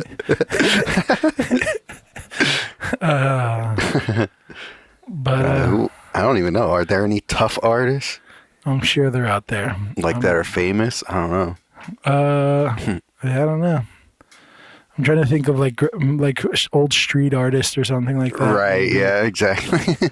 Uh, Oh, David Chaffetz is famous enough, but he's been doing BJJ, so yeah. so he'll last a while. David Cho, he seems a little like a crazy man, willing to battle royale it till the end. Oh, for sure. I don't know how far he'd go, but yeah, But he'd would be in the make mix. Yeah, make a solid effort. yeah, absolutely. Yeah, he goes balls out with everything he does, so it makes Yeah. sense that Yeah, he'd fight. yeah. Let us know. Anyone out there, let us know who you think would win in a battle royale, the most famous artist living. Right. Yeah. All right. Next question. Spend a lot of time on that question. No, I love it. Well, Chris Liebs asked, whose cat has less whiskers, Jeff Koons or Damien Hirst's? Do they both have cats? I have no idea. I just thought that was a funny little aside to throw in there. Oh, was he responding to that question? Yeah. Oh, as a cat, which one has less whiskers? Or which one of their cats has less I whiskers? think it's which one of their cats have less whiskers, but I have no idea. Oh, is that like and that might be a reference to our show when we talked about painting with whiskers. Oh. So Holy like shit. who's gotten their whiskers plucked out more? Well, none of them are really fucking doing work, so their cats are probably all full of hair. They never had the balls to pluck a hair to paint with. Right, exactly. That's a tie for yeah. Yeah. They both lose that one. Yeah. And none of them painted their shit. Um, All right. We can go to the next question. Giuliano, 4443 says, how do you guys stay inspired to paint and be creative? I always find myself in a funk of either I don't want to paint or draw or whatever I do, I absolutely hate. So, well, for me, it's like I don't have enough time in the day to get to everything I want to do. yeah. Like, Yeah. I mean, I have so many fucking ideas I want to accomplish in so little time. I mean, it's more like, how do I find the energy to like keep moving forward when I'm exhausted and shit like that? Those are like the hard times. I'm like, I want a nap or, yeah. you know, Oh, for sure. those Yeah. kind of things. Yeah, that's absolutely the same sort of problem for me. But yeah, I mean, maybe you just don't enjoy drawing that much. Yeah. I don't know if that's mean, but if you don't, I mean, that's a good point, right? if you don't enjoy it, maybe try to like dip your toes into other things. Maybe you don't have to be a creator of art. You can just look. Sorry, burp break. You can just look at it from the outside and just, enjoy it, Yeah. and then figure out something else that you actually enjoy doing that isn't painting or something. Right. Yeah. Yeah. Well, for me, one thing that really helped when I was trying to, I guess, get better at producing things was when I switched to working mostly in series. Just because, like, the pressure of trying to create a new concept or idea for every painting was gone. Like, as I was working on the work from that series, I could think of other things in the background, just have ideas just kind of percolating on the back burner while I was doing the other things. So I don't know, maybe that'll help. Swell. Well, yeah, indubitably. I mean, that's a good point, actually. I mean, I'm not that way, but I like, if you're struggling with that kind of like pressure, Right. definitely seems like something to relieve yourself of feeling like you have to like think of something original for this thing. But yeah, I mean, I would need more context for why you don't enjoy painting or whatever you said. Yeah, that almost feels like there's something else going on in your life that's getting in the way of you being creative. Yeah, maybe try like to learn how to hip hop dance or some shit. I don't know. Like, maybe just painting isn't for you. I don't know if that's shitty to say, but You could be the world's greatest beatboxer. it's- No one will ever know. yeah, it sounds like you're just like, it's like self-deprecating what you're doing when you're creating art. Yeah, yeah. So maybe look to a new avenue. Just because you enjoy artwork doesn't mean you have to be a fucking artist. Right. You know, I can listen to music and understand that it's not for me. Yeah, like what are you getting out of working on your art that's coming up short? Yeah. I mean, being self-critical and hating your work, I feel like is a common thing with artists. But if you don't enjoy painting, which I think she said, right? She said something like that. Yeah, it's like I find you always find yourself in a funk of either I don't want to paint or draw, or whatever I do I absolutely hate. So it's Yeah. like, For me, it's not like that. Yeah. It's like the opposite. I'm like, I just have to do it. So I just do it. I mean, it's not like I'm like getting myself in the mindset. I don't know if the habit's just so instilled in me that I just always am doing it. But if I don't create for like a week, I have to like, it's like a weird thing where I'm getting withdrawals or something where I'm like, I need to do it. Yeah. But I don't even know when the last time I did that, because worst case scenario, I'm still like doodling on paper like stupid shit or something like that, you know? Right. Like on Post-it notes or something, even if I'm not like, I don't know, doing some finished thing. I'm always doing something. Yeah. It could be just a thing where just doodle for a while. Like, take all the pressure off of yourself to make something good out of it. Yeah. See what comes out of that. Because it was fun yesterday doing the exquisite corpse thing. It was just doodling and seeing what comes out of that. And I was just like, oh, this is fun. Like, it has nothing to do with what I'm doing as a quote unquote serious artist, but it's just like, well, at least this is fun. Yeah. Or push yourself. Yeah. Learn something new. I mean, that's like one of the big reasons why art is so interesting is when you learn something new that you know. Like trying a different medium or something like that? Yeah, or something like that. Just, it's like you can always learn something in art to better your art. So maybe you're just kind of not pushing yourself hard enough. So you're just getting stagnant or something. Yeah. And that could probably be deflating as an artist. Or that is deflating as an artist. Yeah. But yeah, good luck with that. Yeah. Look at us. Somewhat giving advice. Hopefully it's not shitty. Yeah. Have you ever wanted to give up being an artist because the crap you deal with is too much? Well, I mean, it's kind of what we were saying. Like, it's not that we're artists because I don't know, because it's not hard. Yeah. It's more like, I don't know if you mean like give up being an artist like full time, like being a professional artist, because that's different. Right. Yeah, for sure. I mean, I definitely get thoughts like that sometimes of like, or maybe not thoughts like that, but maybe thoughts of like, I wish I didn't have to do this. Oh yeah, I go through that all the time. Like, I wish I wasn't so into art. Yeah. I wish I was into fucking welding or something. Right, yeah. I wish I was into like banking or something. I'd be so yeah. I wish I was into being an electrician. Right, yeah. Exactly, yeah. Yeah. Banking doesn't make you shit. Oh, do you mean like banking? Like, or I mean banking, like investing and all that, yeah. Yeah, exactly. I thought you meant like bank tellering. Oh no, not that. They yeah, make like that would shit. Yeah, that'd be awful. Yeah, it's like the McDonald's of of actual McDonald's where you have to wear a suit. Yeah, exactly. But I mean, yeah, that way, yeah, all the time. Yeah, especially when my bank account's getting low. For sure. I mean, yeah, but it's just also that the whole thing we're talking about, like dealing with like people who don't understand what we do, or that whole like the exposure conversation we had earlier. Yeah. It's like crap like that when all that sort of thing just stacks up over and over again. It's like, what the hell am I doing? Like, yeah, for sure. This bullshit industry. And then your fucking friends are out going to the beach and barbecuing, and you're like, I gotta paint for this show, and you're like, fuck, man, like, I don't want to do this. I want to go and have fun with my friends. Exactly. I want to go visit family that I never fucking seem to visit. Things like that. Like, exactly. Yeah. Yeah. I don't know. It's a time suck and it's annoying sometimes, but at the same time, I love it. So I don't know. Yeah. Yeah. I'm the same way. Like the same things that I don't like about it, like the reverse of it, are the things I love about it. Right.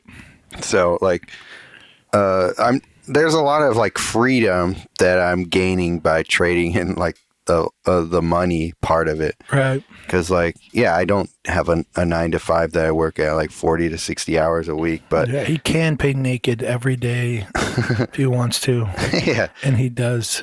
Back to that question. right. Yeah. But Jesus says no, so I won't. Yeah, he does have enough white acrylic to hide the bodies. Yeah. I think next time I will get naked, douse myself in white acrylic paint and do a masterpiece.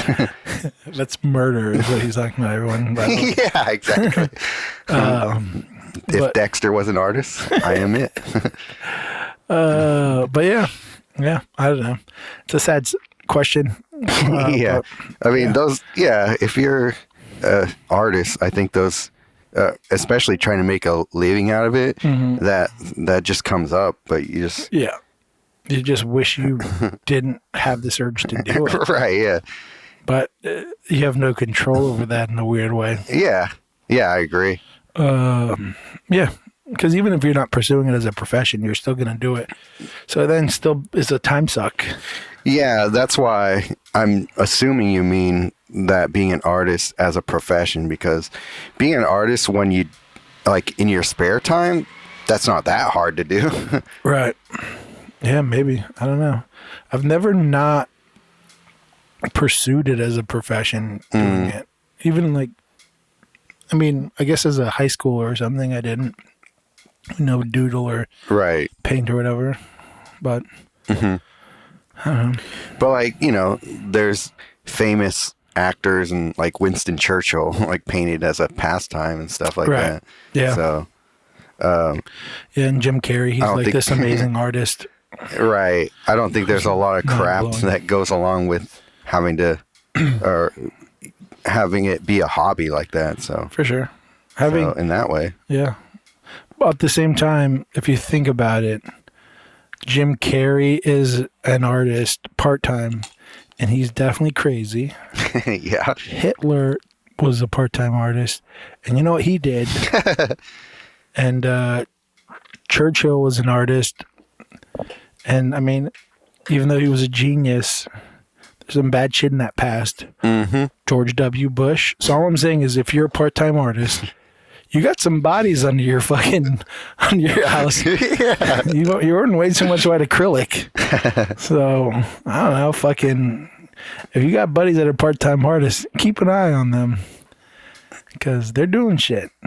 Oh yeah. Speaking of Hitler, Plague of Crows said when we asked the who do you hate, I don't know why that didn't show up, but he said his artist he hates is Hitler, and then shame on anybody who says otherwise. Oh really? I didn't see that. Yeah, I don't know why that didn't show up here, but I think he might have. I just saw him write DM'd living me or that. dead. Oh, he might have DM'd you, because he wrote living or dead, and then and I never saw that answer. So Okay.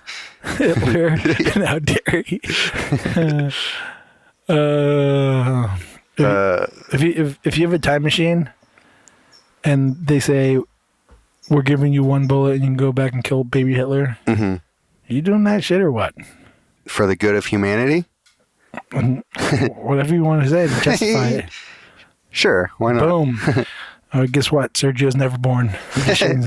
Yeah. Butterfly effect. You just killed yourself.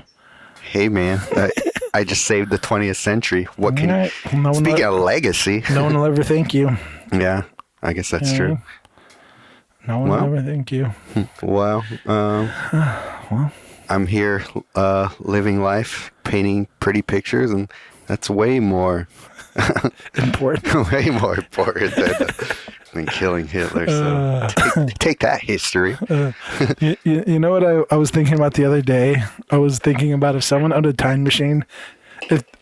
So technically, if a time machine was ever made, it should have already, like, since time is like, it's not like linear, right? So that person should already kind of have existed and had the option to go back and kill Hitler, right? So what I was thinking was whoever owns a time machine is fucking racist. Because think about it. Yeah. Hitler still alive. Fucking Martin Luther King assassinated. JFK assassinated. Malcolm X assassinated. Abraham Lincoln assassinated. I was like, this fucking time machine owner is fucking racist. Just That's racism, man. I love to racism, bro. just a little conspiracy theory for all you out there. Yeah. Chew on that, plague of crows. You and your conspiracies. But yeah, just a little fun fact I figured out. And I say fact very specifically. Yeah. Fact in quotes. No, not in quotes. That is a fact. Whoever owns a time machine is a goddamn racist. It was like, I can go back and kill all these guys before they assassinate these beautiful men. And I can... This is beautiful. He's upstanding citizen. And I can go knock out Hitler. And he's like, I'll just do the opposite. Let that guy do a bunch of damage and then let those assassins do their shit. So, science. Yeah. What if those time travelers are those assassins? Truth comes out. And with that guy that's the assassin is also Bigfoot. Yeah. You just got hit with a classic waiting to try tangent. Would you ever or have That you was our done... science corner, by the way. That wasn't a tangent. That was science corner. Okay. I'll have to get my guy on that and get a new drop. Yeah, thank you. Hopefully Bill Nye will hear that and they'll come on our podcast or Neil deGrasse. Yeah. Would you ever or have you... Oh, this is Juliana4443. Oh, last question about giving up being an artist was Michael Joyle Studio. Mm-hmm. And Juliana4443 doing a second question. Would you ever or have you ever done any sculptural work? Why keep it 2D? That's a good question. Yeah. I definitely want to at some point in my life take a stab at sculpture. That's the reason I picked up trying to do learning woodworking was because I was like, I want to carve some shit out of Whiskey kicking in. out of wood. And I was like, let's figure out. So I just kind of wanted to get familiar with wood, and I just started really enjoying that. But yeah, it's in the brain is like something I want to take a stab at, try to learn. But hopefully, life is long enough to take that stab at some point. Yeah. Yeah, I took a couple of sculpture classes in college. I loved them, actually. The only reason I really don't get into sculpture very much is there's just not enough time. I feel like I'm already spraying myself so thin with all the other things I do just with 2D work. But I'd love to get to a point where I can play around with sculpture more. Yeah, that'd be cool to see a painted roses in sculpture form. Yeah, for sure. I've had that idea in my head and just like, when am I ever going to do this? I just don't have the time to get around to doing that sort of thing. Yeah. What do you think about 3D printers? They're cool. I've seen some pretty awesome stuff made out of them. It's kind of like the digital version, like the digital painting of sculpture. Yeah. So if you, one of my buddies messes around with ZBrush and builds stuff in like sculpting digitally on there and wants to kind of print stuff out because he has a 3D printer as well. And I see the potential for it. I like all that stuff. It's just one of those things that's just on the back burner. For sure. Yeah. I mean, I feel like you can definitely there's going to be some artists because, they have those I don't know if they ever developed them, but they were trying to develop those 3D printers that could make an entire house. It would print an entire house. Yeah. So if you put that, if you think about that and you just go if you think about a scaled 3D printer that can print, the size of a large sculpture, then you could kind of be able to tackle large ideas sculpturally without having to have the technical ability to do so. Right, yeah. And I know that they've developed 3D printing to the point where you can actually print metal, different things besides plastic. So, but even if you printed the plastic, I mean, first of all, I don't think that devalues it, but then you could easily make probably a cast out of that and make a brass mold, like then make it into brass, you know? Right. Yeah. Yeah. I think a lot of animators still use clay for maquettes, but I bet there's a lot of them probably doing that in like 3D and just printing them out in that way too. So yeah, there's a huge potential for 3D printing these days. It's just come such a long way in the last like 10, 15 years. Yeah. No, I think it's awesome. I'm surprised there hasn't been like some artist that has like flourished based off of that technology.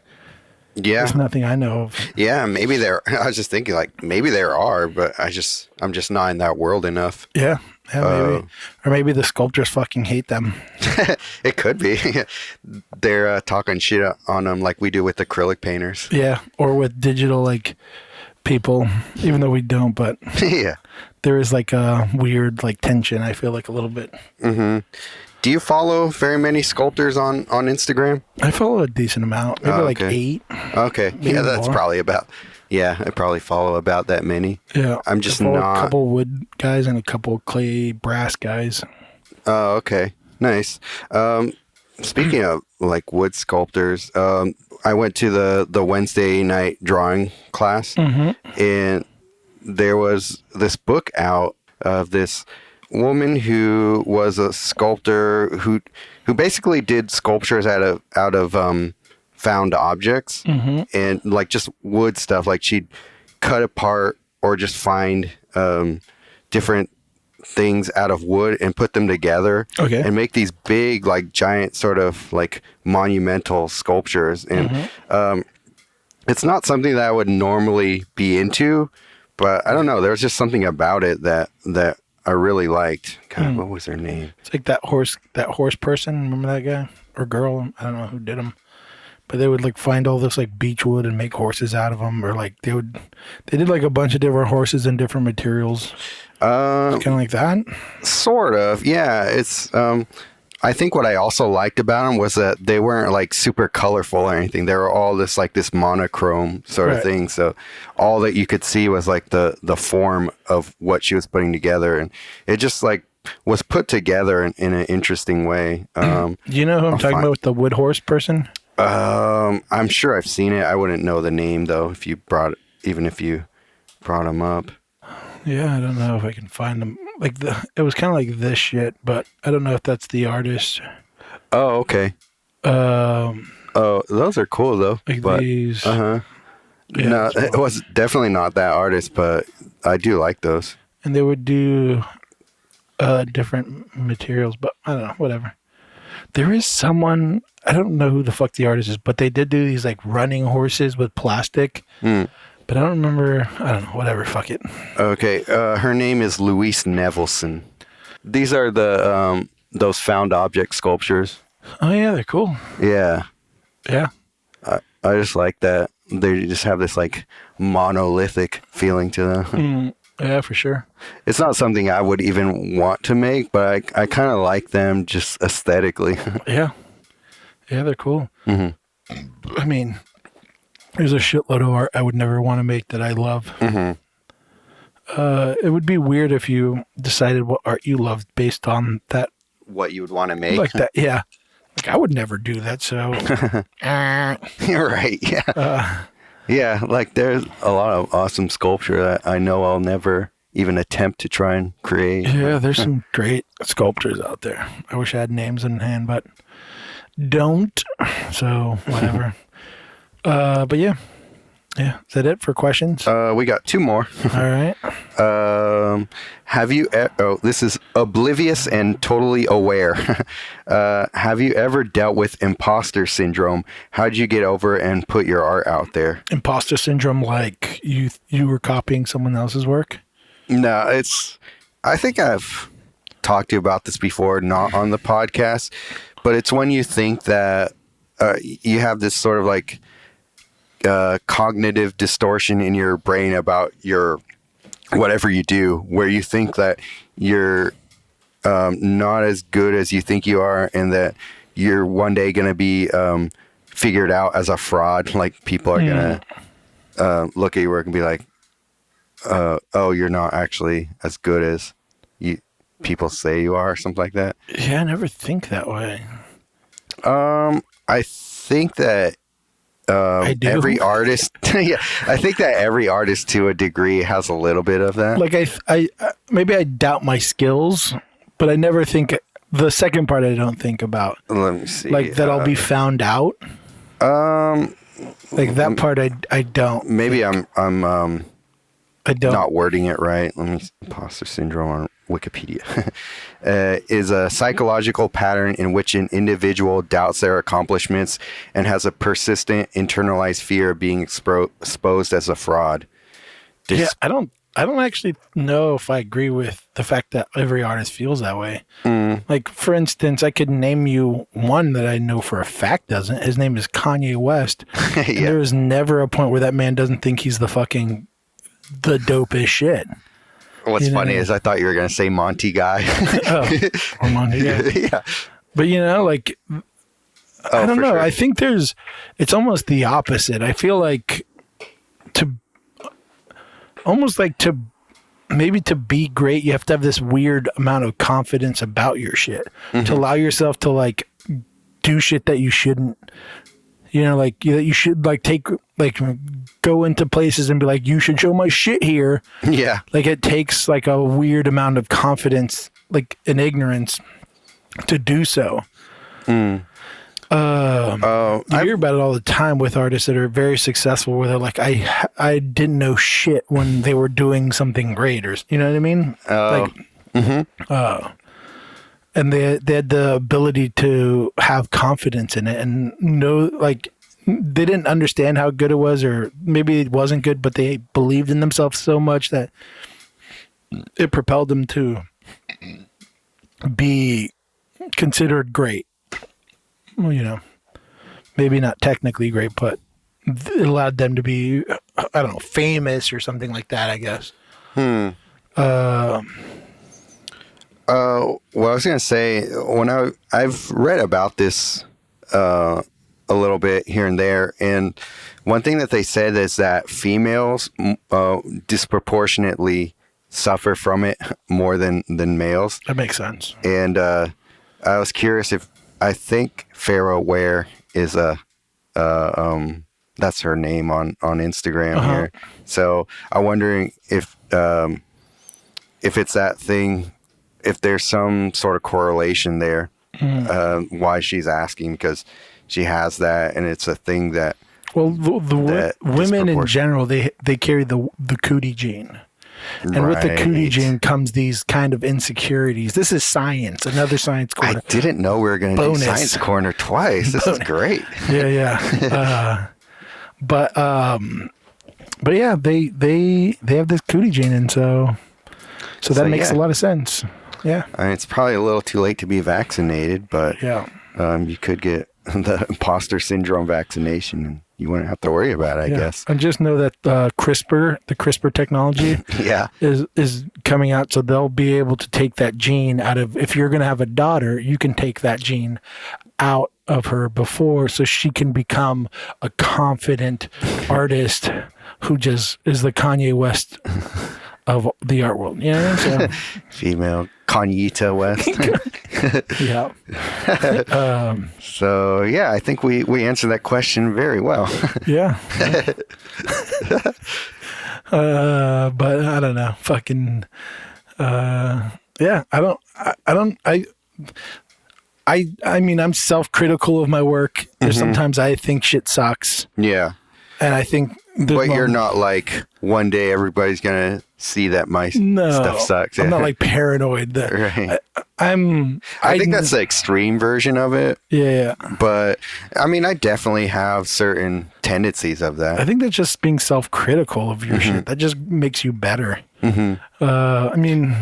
Yeah. I feel like us two especially have it less than other people do. I don't even know. So, I mean, maybe people have it, but I can't like pinpoint a person that might have it that I can't think of, but maybe they have it. I don't think it's something that people even talk. I mean, I've brought it up with people before, and they never heard the term. The only reason I could see someone having that is if they're like the whole like, how do you stay genuine? It's like if someone's not genuine in their work, if they're not authentic and like really trying to, it's like the whole like I'm trying to get over on people kind of art, you know, like fucking the two whisker cats over there that we talked about earlier. Like I feel like those guys might suffer from it. Like if I had to guess, people that suffer from it. I mean, no. It's actually the opposite is true. Really? Like, yeah, because I was reading about it. Because you know the Dunning-Kruger effect. It's like that. It's like the reverse of that. Oh, so people that, well, Dunning-Kruger means that if you don't know shit, you think you know shit. But if you know shit, so you think you know less. Yeah. Then you know less. So they're on that side. Where they know too much to where they're not confident. Right. Yeah. Yeah. That's exactly what it is. Yeah. Yeah. I mean, I don't know. Sometimes it's nice to be a little ignorant. That's like my whole like spiel about like art history. I'm like, fuck learning it, man. Well, that's how I feel about politics too. Don't waste your time learning fucking art history because it'll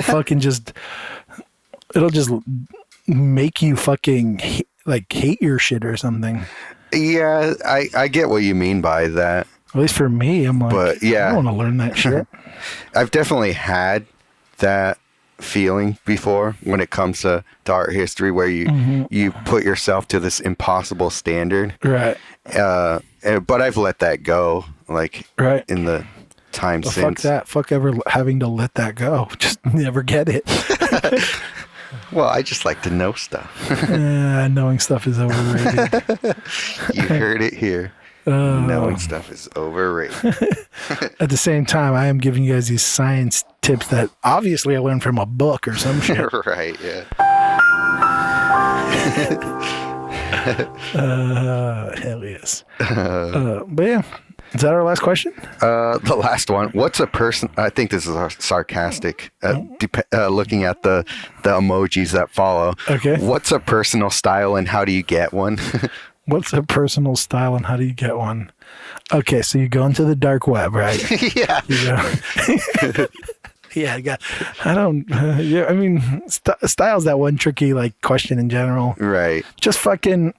I think you put it. Looking for one. It like a way of like it's how you solve problems, or I think that's or like something like I can't remember like the quickest pathway to something or some shit like I can't remember how you worded it. Yeah, it's like it's your.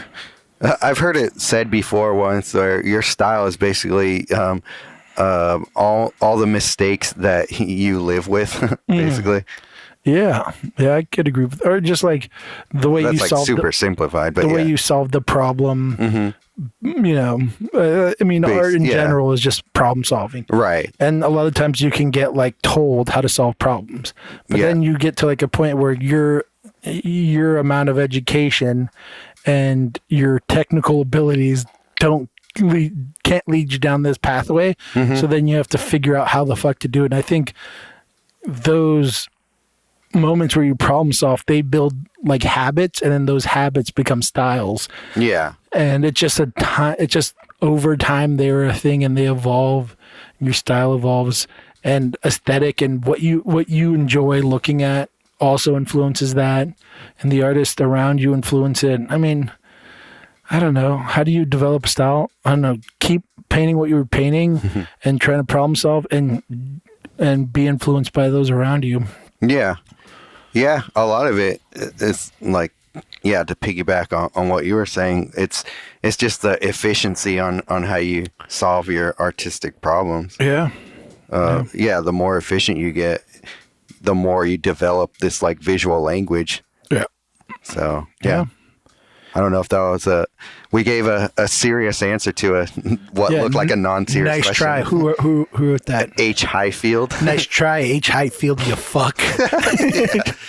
Just kidding. Oh yeah. Plague of Crows actually sent me some questions that he were... already gave us fucking like 8 questions. Plague? One and done. One and done next time. Oh, here's one that just came up. Would you rather paint from a hot air balloon or an underwater vessel? Good question. I would water one. because I'm afraid of heights. Yeah. That's funny. That actually came up when we were hanging out with Ian because we went up on his little terrace thing there. And MJ ratted you out. Fucking not cool. I thought you were my ride or die. That's not cool. Yeah. This is what he wanted to know. An actual serious question. In the last episode, he mentioned he bought a tablet for... Oh, this is mentioning... or referencing you, obviously. In the last episode, he mentioned he bought a tablet for mural work. How does he plan on using it? Is he going to take pics of walls and draw over that for reference? Mural work? Well, that's why I was like, I don't know if he bought it for mural work specifically. No, but I bought it for other reasons. Yeah. Yeah, I don't plan on using it for mural work at all. Okay. But I plan on using it. I've been stuck in my tablet for, like, probably doing more in that than anything right now. I think I've had it for a week and a little bit. And it's probably all my art attention has been on the tablet and the mural, but mostly the tablet. But not the two together. No. Right. No. All right. So who wrote that? Plague of Crows. Oh, you fucking... Maybe, I don't know. Maybe I did say it. I don't fucking know. And the last thing he requested was...